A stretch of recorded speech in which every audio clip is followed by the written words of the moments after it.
Today is our day 3 here in Macau. Nagka-problema kami kanina. Unang dating pa lang namin, sa malaking problema kagad yung nangyari. Ano ko ba ipapaliwanag? Ganito. Welcome sa pangatlong episode natin para sa adventure natin sa Macau. Wala nang intro-intro, diretso na kagad tayo at ito ang mga nangyari para sa day 3 ng corporate event natin dito sa Macau. Day 3 na ngayon. Medyo puyat pa ako. Pero maya lang, pipick upin na ulit kami. Papunta ulit sa venue. Natapos ko naman yung ini-edit ko kagabi. Nga lang, alas 2 na. 2 video yung ginawa ko. Para pala siyang SDE, no? Na-charge ko na rin lahat ng mga battery ko. Fully charged na lahat. Hindi ko alam kung ano yung mga activity mangyayari ulit mamaya. Pero this time, meron ng program. Sinend ko sa'yo ngayon yung link na highlights tapos isang reels. Same location ulit tayo, no? Dumating kami sa venue, medyo halos sakto lang yung oras namin. After namin makapag-set up ng mga gamit, nagsimula na kagad yung program. So ganito ang mangyayari. Magkakaroon ng mga konting discussion sa stage. Lahat ng mga delegates ay makikinig sa kanila at manunood at yun ang kukunan ko. So ang dapat kong gawin ay itutok yung camera ko sa nagsasalita. Then yung lapel naman ay kailangan kong maitutok sa mismong speaker ng venue. Pero ang problema, nasa kisame ang speaker. As in, ganun kataas. Tapos may mga speaker na nandun. Pakataas, hindi talaga kaya ng microphone ko. Hindi ko kayang itap ang audio ko sa ganun kataas na lugar. So ang tanging paraan para makapag-tap ako ng audio ay kausapin ang operator ng audio para makapag-tap directly sa sound system nila. Pero nag-start na kasi ang program kaya hindi na namin kayang ma-interrupt. Bukod doon, di ko rin alam kung nasaan ang operator.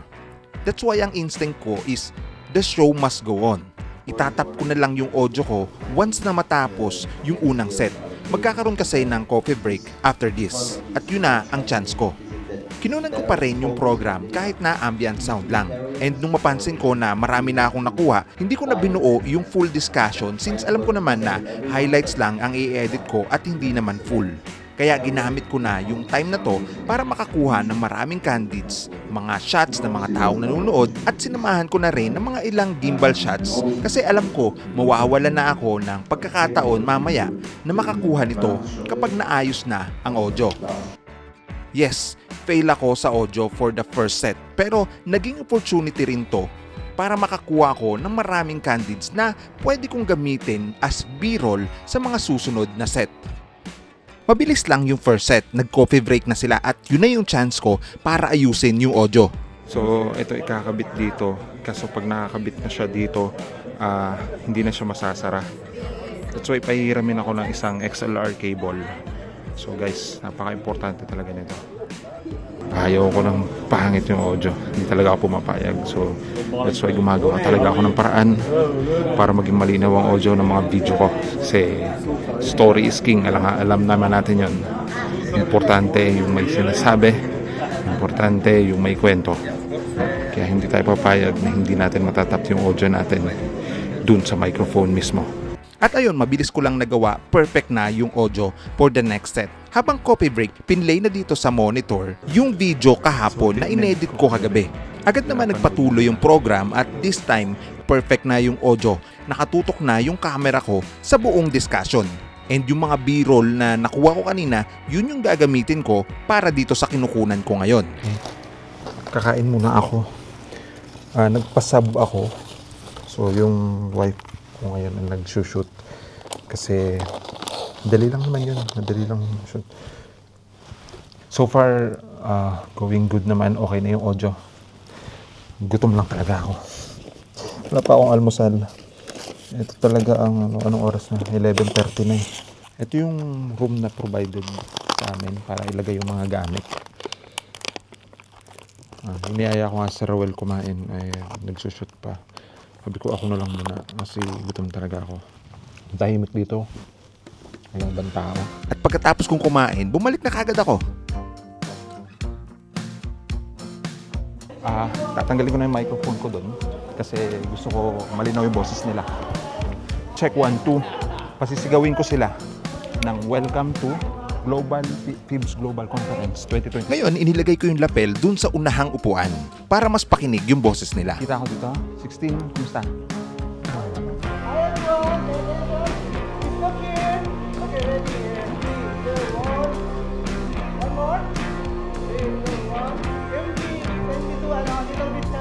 Celebrate everyone! Thank you so much! And for the video, I'm going to ask you to shout, "Welcome to Fibs Global Conference 2026." Can we do that? Okay. I'm going to change my lens, sir. Sorry Sabi ko, paborito ang lens habang nag-instruct. Okay. Hold on. Hold on. Ang lens na ipinalit ko ay nakabalance na sadya sa gimbal ko bago pa man ako mag-start. Alright. Are you ready? Hold. Okay. 3, 2, 1, go!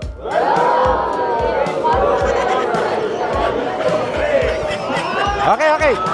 Let's have a practice. Welcome to Fibs Global Conference 2026. Like that. All right. Let's try again. 1, 2, 3. It's okay. On my cue. 1, 2, 3, go!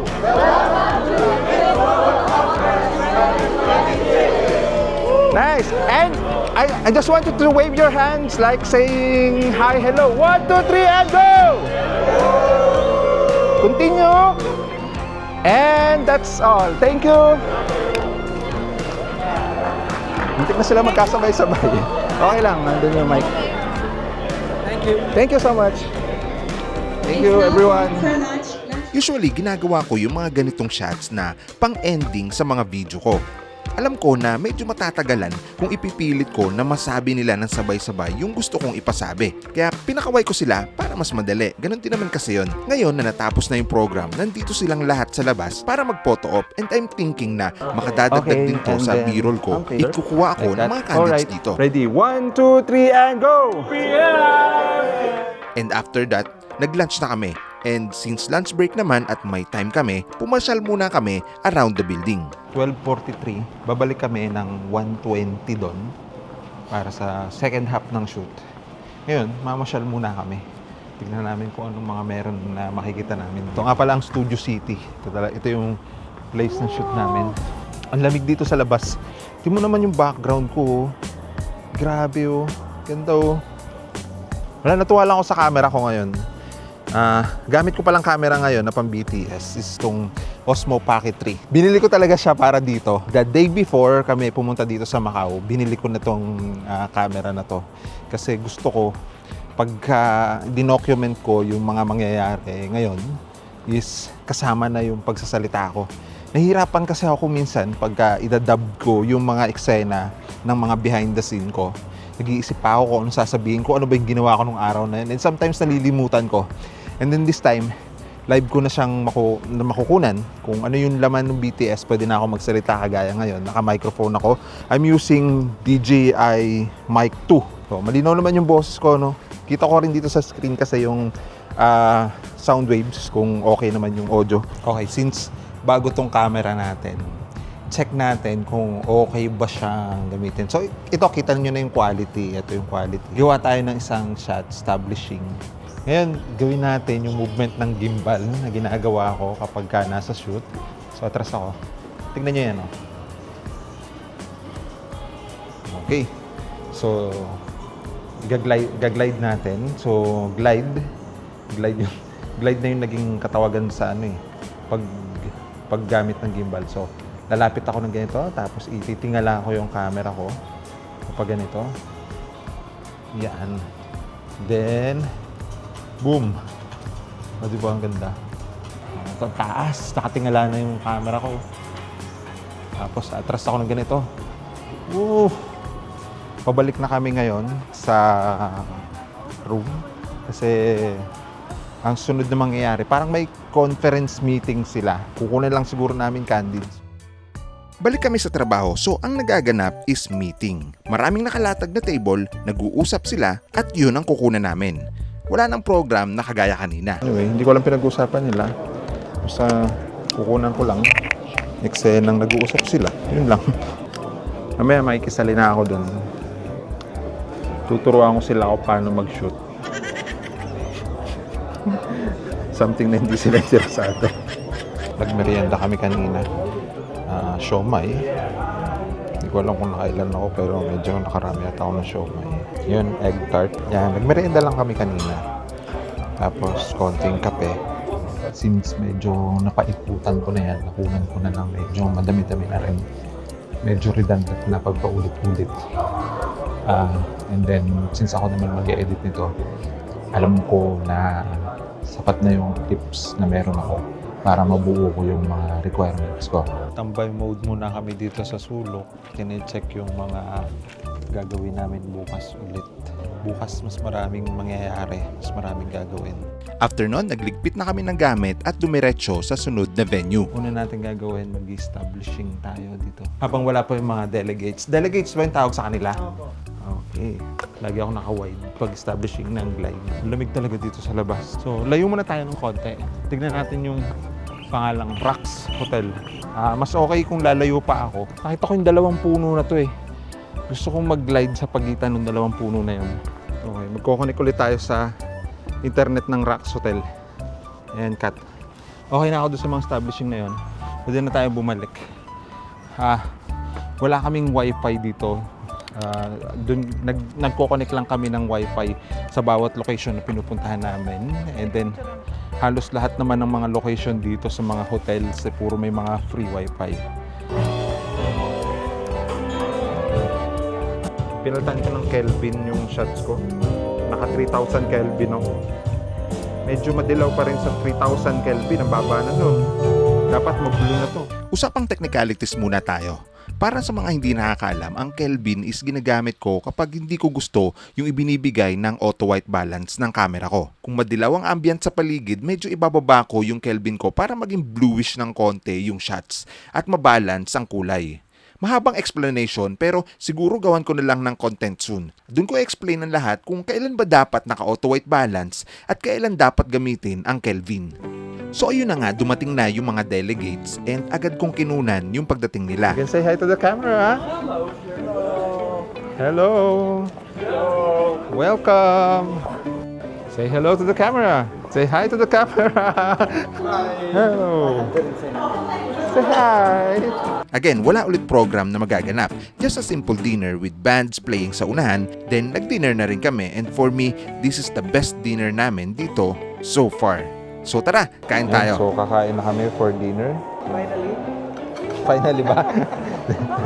Yung ano natin, ano ba to? Ito malambot. Lollipop. Steak ba to? Lambot. Lamb po yan lang. Lamb. Medyo may pagka... Lambot siya. So ayun, natapos na rin at babalik na sila sa kanilang mga hotel at kami naman, Ngayon, pauwi na kami. Until now, hindi ko pa rin nakikita si Jackie Chan. Failed na naman ako. Hinahanap ko talaga si Jackie Chan dito. Hindi ko talaga nakikita pa. Pagpunta ko ng Hong Kong, baka doon makikita ko. Malay mo, kaka-Jackie Chan ko dito. Masalubong ko na lang bigla. No? Yun lang for today. Maraming salamat sa panonood. May kasunod pa tayong content dito. Kaya maraming salamat. Happy shooting. Uy, si Jackie Chan!